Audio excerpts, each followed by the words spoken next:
ચાલો મિત્રો, આજનો આપણો નવો ટોપિક છે આનુવંશિકતાનો રંગસૂત્રીય વાદ. આનુવંશિકતાનો રંગસૂત્રીય વાદ, આનો મતલબ શું થાય? તો આને સમજવા માટે સર્વપ્રથમ એક બાબત તમે વિચારો કે મેન્ડેલે જ્યારે આનુવંશિકતાની ઘટના સમજાવવા માટે પ્રયત્નો કર્યા ત્યારે એમનું મંતવ્ય એવું હતું કે આનુવંશિકતાનું એક પેઢીમાંથી બીજી પેઢીમાં અથવા લક્ષણોનું એક પેઢીમાંથી બીજી પેઢીમાં વહન કરનારા ઘટકો કોણ હોય છે? કારકો, જેને આપણે આજે શું કહીએ છીએ? જનીનો. તો આ જનીનોને કારણે જ લક્ષણો સંતતિમાં વારસાની અંદર ઉતરી આવે છે, એવું કોનું માનવું હતું? મેન્ડેલનું. તો હું આ બાબતને કહી શકું મેન્ડેલનો આનુવંશિકતા સમજાવતો કારકવાદ, જનીનવાદ. પણ આપણે શું સમજવું છે? આનુવંશિકતાનો રંગસૂત્રીય વાદ, એનો મતલબ શું થાય? ધ્યાનથી સમજો કે મેન્ડેલ પોતે એમ માનતા હતા કે એક પેઢીમાંથી લક્ષણોને બીજી પેઢીમાં લઈ જવાય છે, તો એ માટે જવાબદાર ઘટકો કોણ છે? કારકો કે જનીનો. પરંતુ ત્યાર પછી હું ત્રણ વૈજ્ઞાનિકના તમને નામ આપવાનો છું, દ વ્રીસ, કોરેન્સ અને શેરમાર્ક. એમણે તો કાર્ય કર્યું જ હતું, પરંતુ મહત્વના બીજા બે વૈજ્ઞાનિકો સટન અને બોવેરી. કયા બે વૈજ્ઞાનિકો? સટન અને બોવેરી. આ બંને વૈજ્ઞાનિકોએ એવું જણાવ્યું કે કારકો કે જેને આપણે હાલ જનીનો કહીએ છીએ, એ કારકો વાસ્તવિક દ્રષ્ટિએ વિચારીએ તો કોના પર આવેલા છે? રંગસૂત્રો પર. કોના પર આવેલા છે? રંગસૂત્રો પર. જ્યાં સુધી અર્ધીકરણની પ્રક્રિયા થઈને પ્રજનન કોષોને રંગસૂત્રો ન મળે ત્યાં સુધી એ રંગસૂત્ર પરના જનીનો પણ મળવાના નથી. એનો મતલબ એવો થયો કે જ્યારે અર્ધીકરણની પ્રક્રિયા થાય છે ત્યારે રંગસૂત્રની વહેંચણી થઈ જાય છે. પરિણામે એના પર રહેલા, જેમ કે મેં અહીંયા કેપિટલ ટી અને સ્મોલ ટી લખ્યું છે, એવા જનીનોની પણ વહેંચણી થઈ જાય છે. તો હકીકતમાં લક્ષણો માટે જવાબદાર ઘટક તરીકે અહીંયા કોણ વર્ત્યું કહેવાય? રંગસૂત્ર. આ વાદ કોણે આપ્યો? સટન અને બોવેરી નામના વૈજ્ઞાનિકોએ. તેથી આપણે તેને કહ્યું આનુવંશિકતાને સમજાવતો રંગસૂત્રીય વાદ. તો મિત્રો, તમે ક્લિયર હશો કે મેન્ડેલના મંતવ્ય પ્રમાણે વિચારીએ છીએ તો આનુવંશિકતા કોના કારણે છે? કારકોના કારણે. અને સટન અને બોવેરીના મતે વિચારીએ છીએ તો આનુવંશિકતા કોના કારણે છે? રંગસૂત્રોના કારણે. એ બાબતને કહેવાય આનુવંશિકતાનો રંગસૂત્રીય વાદ. હવે તમે જોઈ શકો છો કે મેન્ડેલે લક્ષણોની આનુવંશિકતા પર કાર્ય કર્યું. 1865 માં એણે કરેલું કાર્ય પ્રકાશિત કર્યું. શામાં પ્રકાશિત કર્યું? આપણે અગાઉ કહી ચૂક્યા છીએ, બ્રુનની નેચરલ હિસ્ટ્રી સોસાયટીમાં. પરંતુ કેટલાક કારણોને લીધે 1900ની સાલ સુધી એનું આ કાર્ય લોકોથી કેવું રહ્યું? અજાણ. બરોબર ધ્યાનથી સમજી લો કે મેન્ડેલે પોતે આનુવંશિકતા પર જે કંઈ પ્રયોગો કર્યા હતા, આનુવંશિકતાને સમજાવતા નિયમો કે સિદ્ધાંતોની તારવણી કરી હતી, એ બધા જ સિદ્ધાંતો એને બ્રુનની ચર્ચમાં નેચરલ હિસ્ટ્રી, એક સોસાયટી હતી, એ સોસાયટીની અંદર એને પોતાના રિસર્ચ પેપરને રજૂ કર્યા હતા, પ્રકાશિત કર્યા હતા. પરંતુ એના રિસર્ચ પેપરો પર 1900ની સાલવારી સુધી કોઈનું ધ્યાન ગયું નહોતું. કેમ નહોતું ગયું? એ પાછળના મિત્રો કેટલાક કારણો છે. કયા કયા કારણો છે? તો પ્રથમ કારણ, મેન્ડેલે જ્યારે કાર્ય કર્યું હતું એ વખતે સંચાર વ્યવહાર સરળ નહોતો. હું એક ઉદાહરણ આપું છું કે આજે મારે દુનિયામાં કોઈ એક સંશોધન થયું હોય અને એ સંશોધનની જાણકારી મને વોટ્સએપ, ફેસબુક, ટ્વિટર કે અન્ય કોઈ સોશિયલ મીડિયા પર ઉપલબ્ધ હોય તો હું એને એક જ મિનિટની અંદર સમગ્ર વિશ્વની અંદર ફેલાવી શકું છું એ માહિતીને. પરંતુ મિત્રો, મેન્ડેલે કાર્ય કર્યું તો ત્યારે એના કાર્યને ફેલાવવા માટે, પ્રચાર કરવા માટેની સંચાર વ્યવહાર સરળ નહોતો. એના કારણે એણે કરેલું કાર્ય લોકોમાં પ્રચલિત થયું નહોતું. બીજું જુઓ, જનીન કે જેને મેન્ડલે કારક કહ્યા હતા, એના માટેની સંકલ્પના શું હતી? કોના મંતવ્ય પ્રમાણે? મેન્ડલના મંતવ્ય પ્રમાણે કે કારક લક્ષણોનું નિયંત્રણ કરવા માટેની સ્થાયી રચના છે, સ્ટેબલ. એક કારકના બંધારણમાં કોઈ ફેરફાર નથી થઈ જતો એવું કોણ માનતા હતા? મેન્ડેલ. અને એ જનીન બંધારણમાં ફેરફાર નથી કરતું, માટે પેઢી દર પેઢી એ જે લક્ષણ માટેનું હોય છે એ લક્ષણને નિર્માણ કરશે, ઉપસ્થિત કરશે. તો એને કહીશું કે સ્થાયી બાબત. સમજો, જો કે આ બાબત ખોટી છે. ત્યાર પછી જોજો, અલગ એકમો સ્વરૂપે હોય છે. શું કહ્યું મેન્ડેલે? કે કારક એ જે તે લક્ષણનું નિયંત્રણ કરનારો સ્થાયી ઘટક છે અને એક સ્વતંત્ર એકમ સ્વરૂપે આવેલો ઘટક છે. પણ હકીકત વિચારીએ તો મિત્રો અહીં તમે જોજો કે આ જનીનો એકબીજા સાથે મિશ્રિત થતા નથી એવું પણ કોનું માનવું હતું? મેન્ડેલનું. બે બાબતો. પ્રથમ બાબત એ હતી કે લક્ષણોનું નિયંત્રણ કોણ કરે છે? કારક કરે છે. કારક કેવો એકમ છે? સ્થાયી અને સ્વતંત્ર સ્વરૂપે હોય છે, કોઈના પર ડિપેન્ડેડ હોતો નથી, સ્વતંત્ર સ્વરૂપે હોય છે. અને આ કારકો મિશ્રિત થયા વગર જ લક્ષણની અભિવ્યક્તિ કરે છે, મિશ્ર લક્ષણ નથી આપતા એવું કોનું મંતવ્ય હતું? મેન્ડેલનું, જે ખોટું ઠર્યું છે. કેમ ખોટું ઠર્યું તું જોજો. તો અહીંયા આપણે લખી શકીએ કે મેન્ડેલના સમકાલીન એટલે મેન્ડેલ સાથે કાર્ય કરનારા અન્ય જે વૈજ્ઞાનિકો હતા એમણે આ બાબતને ન સ્વીકારી, કારણ કે તેઓ પ્રકૃતિની વિવિધતાથી પરિચિત હતા. એમને તો ખબર હતી કે ભાઈ પિતૃપેઢી લઈએ છીએ, એની જે સંતતિઓ બને છે એ સંતતિઓ આબેહૂબ પિતૃઓ જેવી હોતી નથી, એમાં બદલાવ આવે છે, મિશ્ર લક્ષણો પણ નિર્માણ પામતા હોય છે. એના પરથી એવું તો કહી શકાય કે પેલું જે કારક હતું એ સ્ટેબલ નથી, સ્થાયી નથી, સ્વતંત્ર સ્વરૂપે નથી અને એ મિશ્રિત થયા વગર લક્ષણની અભિવ્યક્તિ કરે છે. આ ત્રણેય બાબતો એના સમકાલીન એની સાથે કાર્ય કરનારા અન્ય જૈવ વૈજ્ઞાનિકોએ અને તે સમયના લોકોએ સ્વીકારી નહીં. જો સ્વીકારી હોત તો એનો પ્રચાર વધ્યો હોત, પણ એ બાબત ન સ્વીકારી, એના કારણે પણ મેન્ડેલે કરેલું જે કાર્ય હતું એ લોકો સુધી પહોંચી શક્યું નહીં. ત્રીજી બાબત, તે સમયના જીવ વિજ્ઞાનીઓ માટે જીવ વિજ્ઞાનના પ્રયોગમાં ગણિત આધારિત અભિગમ તદ્દન નવો હતો. આપણે એક સંકરણ પ્રયોગમાં, દ્વિસંકરણ પ્રયોગમાં જોઈ ગયા કે ભાઈ F2 પેઢીની અંદર ટોટલ 1064 છોડ મળતા હતા, આટલા ઊંચા, આટલા નીચા. આ ગાણિતિક બાબત હતી. જીવ વિજ્ઞાન જેવા વિષયમાં ગાણિતિક બાબતનો ઉપયોગ કરવાનો એ અભિગમ તે સમયના અરસામાં તદ્દન નવો હતો અને પરિણામ સ્વરૂપે અન્ય વૈજ્ઞાનિકોએ એ અભિગમને ન સ્વીકાર્યો. એટલે કેટલાક વૈજ્ઞાનિકોએ તેને ન સ્વીકાર્યો, અસ્વીકાર કર્યો અને તેથી પણ એનું કાર્ય, એના કાર્યથી લોકો કેવા રહ્યા? અજાણ. ચોથી વાત, આપણે જાણીએ છીએ કે જનીન એટલે કે કારક વિભક્ત એકમ છે. વિભક્તનો અર્થ થાય છે વારસા માટે જવાબદાર એકમ છે. છતાં પણ મેન્ડેલ તેની હાજરીનું ભૌતિક પ્રમાણ આપી ન શક્યા. સાંભળજો મિત્રો, આપણે જાણીએ છીએ કે કારક એ કોના માટે જવાબદાર છે? વારસાગત લક્ષણો માટે જવાબદાર છે. મેન્ડેલ દરેક વખતે પ્રયોગોમાં કારક કારક કારક આ શબ્દનું રટણ તો કરતા હતા, પરંતુ કારક ક્યાં છે, એનું ભૌતિક સ્થાન શું છે, એને બતાવી શક્યા નહીં. કેમ ન બતાવી શક્યા? કારણ કે એ વખત માઇક્રોસ્કોપિક વિકાસ થયો નહોતો. માઇક્રોસ્કોપિક વિકાસ થયો હોત, કદાચ એ વખત ઇલેક્ટ્રોન માઇક્રોસ્કોપ હોત, તો તેઓ જનીનનું સ્થાન પણ બતાવી શક્યા હોત, એનું ભૌતિક પ્રમાણ આપી શક્યા હોત. પરંતુ એ અરસામાં માઇક્રોસ્કોપિક વિકાસ ન હોવાના કારણે મેન્ડેલ આનું ભૌતિક પ્રમાણ આપી શક્યા નહીં. બીજું કે આ કારક કયા પ્રકારના દ્રવ્યથી બનેલો છે?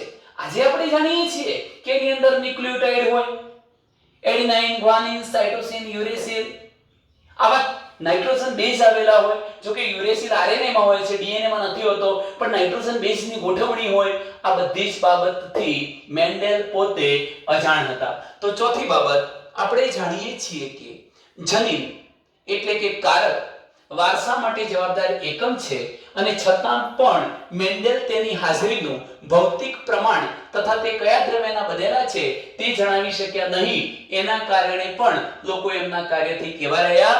અજાણ રહ્યા. ત્યારબાદ 1900 માં ત્રણ વૈજ્ઞાનિક દ વ્રીસ, કોરેન્સ અને શેરમાર્કે આનુવંશિકતાને લગતા પ્રયોગો દ્વારા મેન્ડેલના પરિણામોનું પુનઃસંશોધન કર્યું.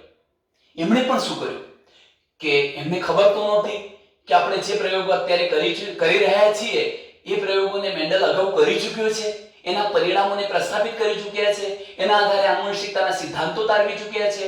એવી જાણ કોને નહોતી? દ વ્રીસને, કોરેન્સને અને શેરમાર્ક, આ ત્રણ વૈજ્ઞાનિકોને એની જાણ હતી નહીં.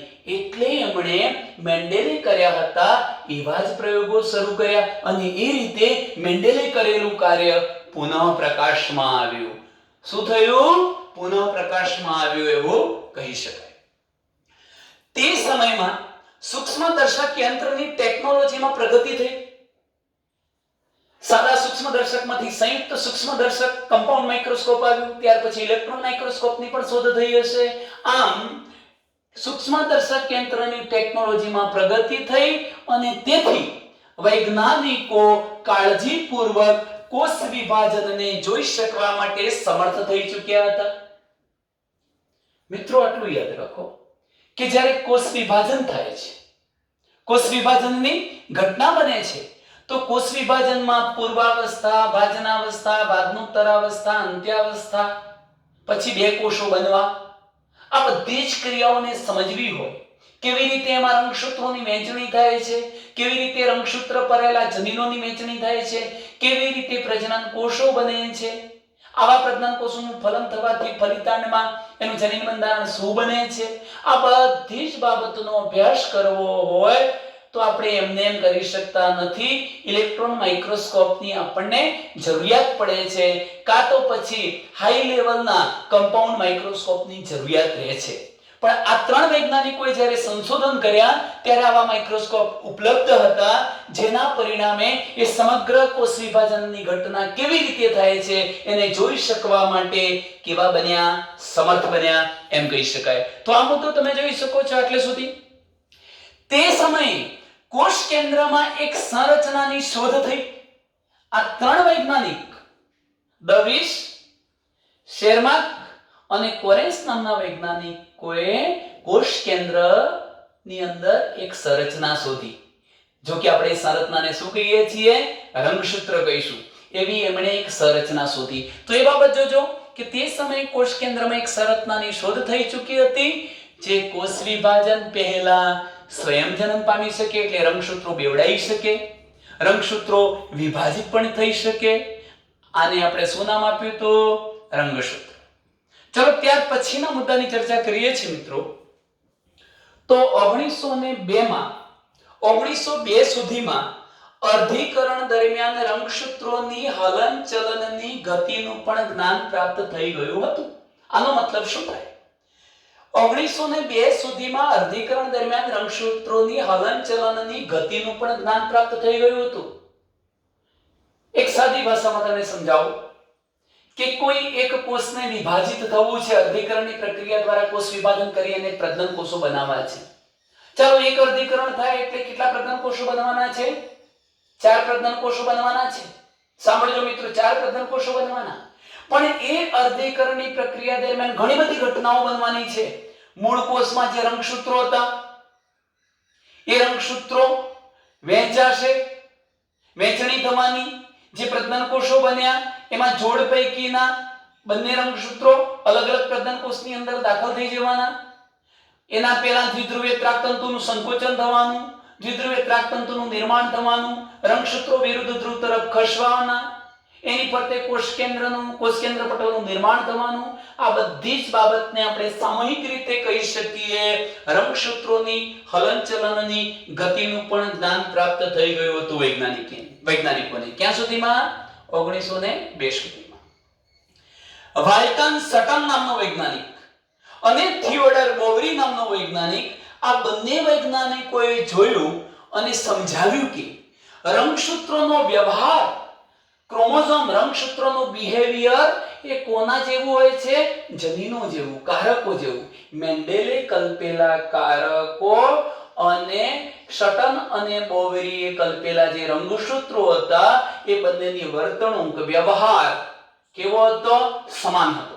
તો અહીં જોઈ શકો છો કે વાલ્ટન સટન અને થિયોડર બોવરીએ જોયું અને સમજાવ્યું કે રંગસૂત્રોનો વ્યવહાર જનીન જેવો જ છે.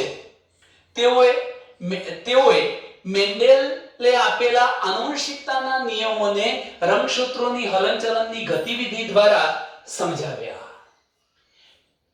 સટન અને બોવરીએ આનુવંશિકતાના સિદ્ધાંતોને કઈ બાબતના આધારે સમજાવ્યા? રંગસૂત્રોના હલનચલનની ગતિના આધારે સમજાવ્યા. તેઓએ જણાવ્યું કે જનીનની જેમ રંગસૂત્રો પણ જોડમાં આવેલા છે. જો મિત્રો અહીંયા કેપિટલ ટી અને સ્મોલ ટી આ બંને જનીન જોડમાં છે. જનીનો કેવા છે? જોડમાં. એવી જ રીતે એક રંગસૂત્ર બીજું રંગસૂત્રો પણ કેવા હોય છે? જોડમાં આવેલા છે. તો સટન અને બોવરીએ જણાવ્યું કે જનીનની જેમ જ રંગસૂત્રો પણ જોડમાં ગોઠવાયેલા હોય છે. એક જનીનની જોડના બંને એલેલ, એક જનીનની જોડના બંને વૈકલ્પિક કારકો આ સમજાત રંગસૂત્ર પર સમજાત સ્થાને આવેલા છે.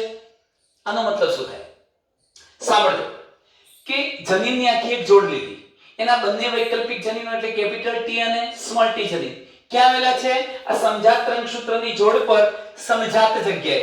સમજાત જગ્યાનો મતલબ કે એક રંગસૂત્ર પર કેપિટલ ટી હતું તો બીજા રંગસૂત્ર પર સ્મોલ ટી ગોઠવાશે, પણ ક્યાં ગોઠવાશે? રંગસૂત્ર પર જે સ્થાને કેપિટલ ટી ગોઠવાયું હતું એ જ સ્થાને બીજા રંગસૂત્ર પર પણ ગોઠવાશે સ્મોલ ટી. આને શું કહેવાય? સમજાત સ્થાને આ જનીનો રંગસૂત્ર પર ગોઠવાયેલા હોય છે. ચલો હવે તમે જાણો છો કે સટન અને બોવરી નામના વૈજ્ઞાનિકોએ રંગસૂત્રોની વર્તણૂકની સરખામણી કોની સાથે કરી? જનીનોની સાથે. તો આ બંને કેવી રીતે સરખા છે એને સમજવા પ્રયત્ન કરીએ છીએ.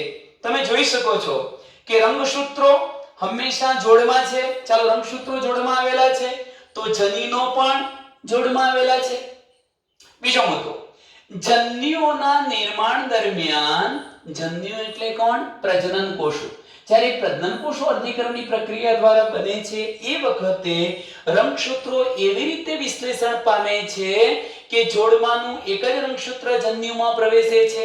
જો કે રંગસૂત્રની આખી જોડ હતી, હવે અર્ધીકરણની પ્રક્રિયા દ્વારા જ્યારે પ્રજનન કોષો બને છે, જન્યુઓ બને છે, ત્યારે દરેક જન્યુમાં જોડમાંનું એક જ રંગસૂત્ર પ્રવેશે છે.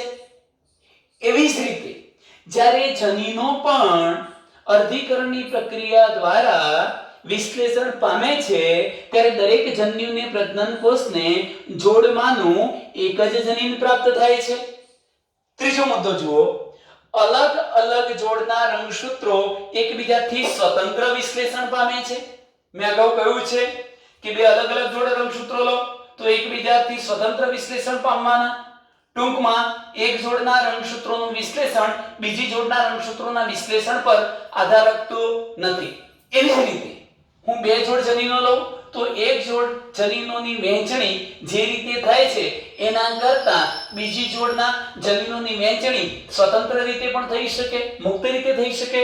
તો આ બંને બાબતોના આધારે કહી શકાય કે મેન્ડેલે કલ્પેલા કારકો અને સટન અને બોવરીએ કલ્પેલા રંગસૂત્રો આ બંનેનું વર્તન કેવું છે? સમાન છે એવું કહી શકાય. ચલો ત્યાર પછી આપણે અગાઉના મુદ્દાની ચર્ચા કરીએ છીએ.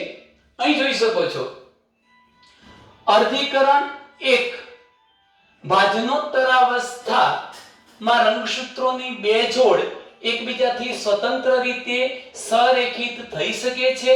આને સમજવા માટે જમણા અને ડાબા કોલમની સરખામણી કરીએ. ફરીથી સમજો આ બાબતને.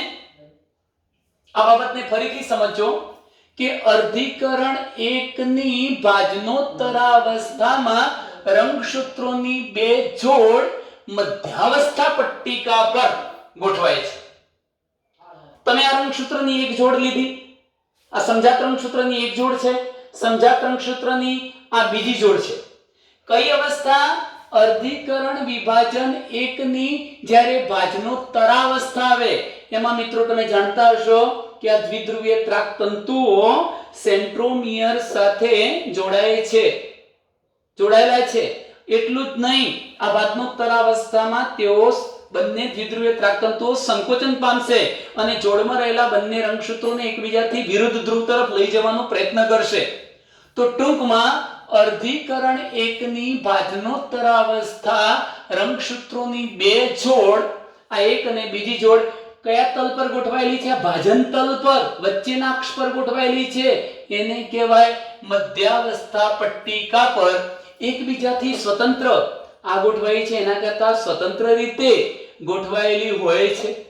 આને સમજવા માટે આપણે જમણી તરફ જો આ મિત્ર થશે, ડાબી આ બાજુનો ભાગ જમણો ભાગ થશે, જમણી બાજુનો ભાગ, અને આ બાજુનો ભાગ ડાબી તરફનો. પણ હું જ્યારે આમાં સમજાવવા માટે પ્રયત્ન કરું છું તો આ ભાગ હું જમણી તરફનો લઉં છું, આ કયો લઉં છું? ડાબી તરફનો ભાગ. તો ધ્યાન રાખજો, ડાબા કોલમમાં એટલે આ બાજુના કોલમમાં શક્યતા 1 માં નારંગી અને લીલા એક સાથે વિશ્લેષણ પામે છે. એનો મતલબ શું થાય? આ શક્યતા 1 છે, આ શક્યતા 2 છે. આ શક્યતા જમણી બાજુની છે, આ બાજુની શક્યતા ડાબી બાજુની છે. હવે હું રંગસૂત્રોની બે જોડ લઉં છું, આ એક જોડ, બીજી જોડ. એમાં તમે વિચારી શકો છો કે શક્યતા 1 માં નારંગી અને લીલા એક સાથે વિશ્લેષણ પામે છે. ચલો મિત્રો, નારંગી છે એમ સમજો, આ લીલું છે એમ સમજો. આ બંને એક સાથે સાથે વિશ્લેષણ પામે છે. જુઓ, તમે જોઈ શકો છો કે આ બંને સાથે ને સાથે જાય છે. અહીંયા એક બીજી મહત્વની બાબત તમને કહી દઉં કે એક લાંબુ રંગસૂત્ર લીધું એ નારંગી છે, એની સાથે બીજું ટૂંકું કયું છે? લીલું. અહીંયા એક હું લાંબુ કયું લઉં છું? પીળું. એની સાથે બીજું ટૂંકું કયું લઉં છું? લાલ. તો લીલું અને લાલની એક જોડ નારંગી અને પીળાની બીજી જોડ કરતા સ્વતંત્ર રીતે ગોઠવાયેલા છે. હવે અર્ધીકરણ એકની આ ભાજનોત્તરાવસ્થા બતાવી છે. ત્યાર પછી આગળની બધી પ્રોસેસો પૂરી થવાની. જ્યારે અર્ધીકરણ 2 ની ભાજનોત્તરાવસ્થા આવશે ત્યારે તો મિત્રો આ દરેક રંગસૂત્ર એના સેન્ટ્રોમિયર સહિત વહેંચાઈ ચૂક્યું હશે. એટલે મેં અલગ અલગ સેન્ટ્રોમિયર બતાવી દીધા છે. દરેક રંગસૂત્રને એક જ સૂત્ર બતાવ્યું છે. ધારો કે આ વહેંચાયું આ બે ભાગમાં, આ વહેંચાયું આ બે ભાગમાં, આ વહેંચાયું બે ભાગમાં, અને આ પણ વહેંચાયું બે ભાગમાં. હવે આવી બંને જોડ જો અર્ધીકરણની પ્રક્રિયા દ્વારા પ્રજનન કોષો બનવાના છે. 4 પ્રકારના પ્રજનન કોષો બન્યા એમ સમજીશું. અર્ધીકરણ વિભાજન 1 થઈ જાય ત્યારે 2 કોષ બને, 1 અને 2. અને અર્ધીકરણ બીજું વિભાજન પૂર્ણ થશે એટલે 4 કોષો બનવાના પ્રજનન કોષો. એમાં સ્થિતિ શું થવાની તમે જોઈ શકો છો કે જ્યાં નારંગી જતું હતું એની સાથે લીલા રંગનું રંગસૂત્ર સાથે વિશ્લેષણ પામ્યું. નારંગી સાથે લીલું જ ગયું, પરંતુ પીળા સાથે કોણ ગયું? લાલ. પીળા સાથે કોણ ગયું? લાલ.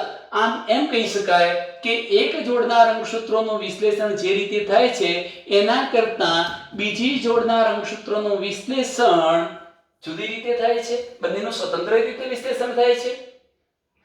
આટલે સુધીનો મુદ્દો ક્લિયર થયો. બીજી શક્યતા શું છે જુઓ મિત્રો. શક્યતા 2 માં નારંગી લાલ રંગસૂત્ર, નારંગી અને લાલ રંગસૂત્ર આ જ પ્રોસેસ સાથે વિશ્લેષણ પામે છે.